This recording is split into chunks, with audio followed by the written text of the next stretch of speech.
Jujur Li, para kandidat presiden 2004 dan incumbent tidak ada satupun yang menyiapkan Indonesia untuk Perang Dunia Ketiga.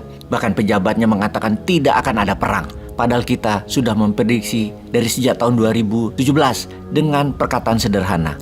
Diawalinya dengan perang dagang, diakhirinya dengan perang militer. Pertanyaannya, sudah siapkah Indonesia?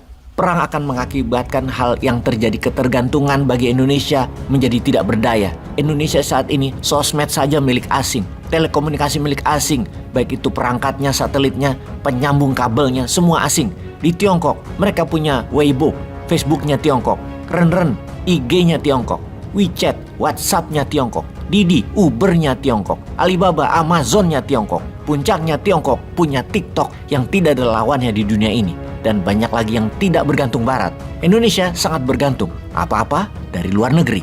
Artinya memang pemerintah tidak pernah melindungi warganya dari ketergantungan asing, malah dibuat tergantung asing. Investasi asing terutama sumber daya alam, pangan impor, senjata beli dari asing semua. Padahal kalau bersiap perang militer, semua negara itu fokusnya membuat drone. Drone itu murah, semua negara bisa buat. Kecuali Indonesia nggak peduli, malah beli pesawat jet yang mahal-mahal harganya. Dalam beberapa hari ini dunia semakin meningkat ketegangannya, terutama seperti apa yang dikatakan Putin dalam Valdai Discussion Group. Dunia sekarang persis seperti dunia di tahun 1900-an, di mana semua negara Eropa tegang di wilayah jajahannya masing-masing. Oh ya, sekedar mengingat, Eropa itu bangsa yang doyan perang. Bangsa utara Katulistiwa itu doyan perang. Perang Dunia Pertama, Perang Dunia Kedua, Perang Dingin atau Cold War. Dalam 2000 tahun bahkan, negara utara Katulistiwa selalu berperang. Nazi, Romawi, Mongol, Amerika, semua negara utara Katulistiwa. Sementara di selatan adalah negara damai, wilayah korban pihak utara. Tanpa menunggu, sesungguhnya Indonesia sekarang ini harus ambil peluang untuk memimpin dunia dengan strategi memanfaatkan perang Amerika dan Tiongkok plus Rusia. 3 wilayah panas, Afrikanya Perancis, Ukraina, dan Taiwan bisa jadi awal perang dunia. Dan kalau itu terjadi, kalau Indonesia pintar, Indonesia lah yang paling diuntungkan. Kalau perang itu terjadi, apakah Indonesia sudah paham dan siap? Kita buktikan kalau perang akan terjadi dengan video dari Ray Dalio ini.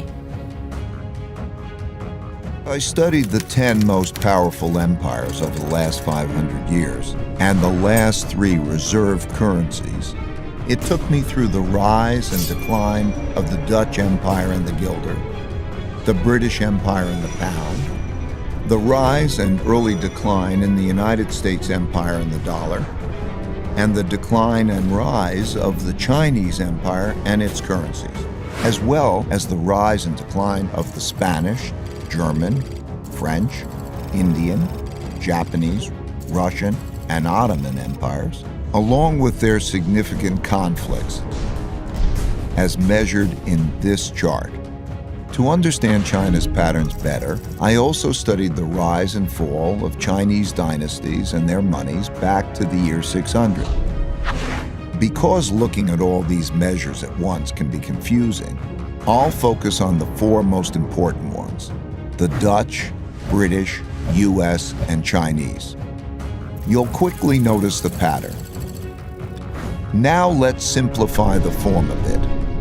As you can see, they transpired in overlapping cycles that lasted about 250 years, with 10 to 20-year transition periods between them. Typically, these transitions have been periods of great conflict because leading powers don't decline without a fight. So how am I measuring an empire's power? In this study, I used 8 metrics. Each country's measure of total power is derived by averaging them together. They are education, inventiveness and technology development, competitiveness in global markets, economic output, share of world trade, military strength, the power of their financial center for capital markets, and the strength of their currency as a reserve currency. Because these powers are measurable, we can see how strong each country is now, was in the past, and whether they're rising or declining. By examining the sequences from many countries, we can see how a typical cycle transpires. And because the wiggles can be confusing, we can simplify it a bit to focus on the pattern of cause-effect relationships that drive the rise and decline of a typical empire. As you can see, better education typically leads to increased innovation and technology development, and with a lag, the establishment of the currency as a reserve currency. You can also see that these forces then declined in a similar order, reinforcing each other's decline.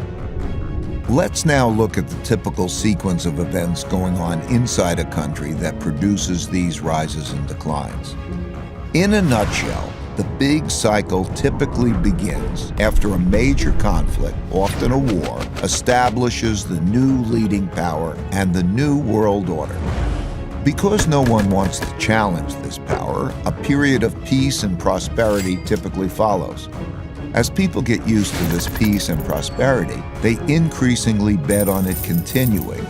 They borrow money to do that, which eventually leads to a financial bubble. The empire's share of trade grows, and when most transactions are conducted in its currency, it becomes a reserve currency, which leads to even more borrowing. At the same time, this increased prosperity distributes wealth unevenly, so the wealth gap typically grows between the rich haves and the poor have-nots. Eventually, the financial bubble bursts, which leads to the printing of money and increased internal conflict between the rich and the poor, which leads to some form of revolution to redistribute wealth. This can happen peacefully or as a civil war. While the empire struggles with this internal conflict, its power diminishes relative to external rival powers on the rise.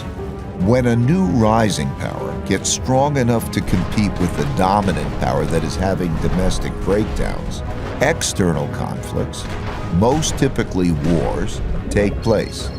Out of these internal and external wars come new winners and losers. Then the winners get together to create the new world order, and the cycle begins again.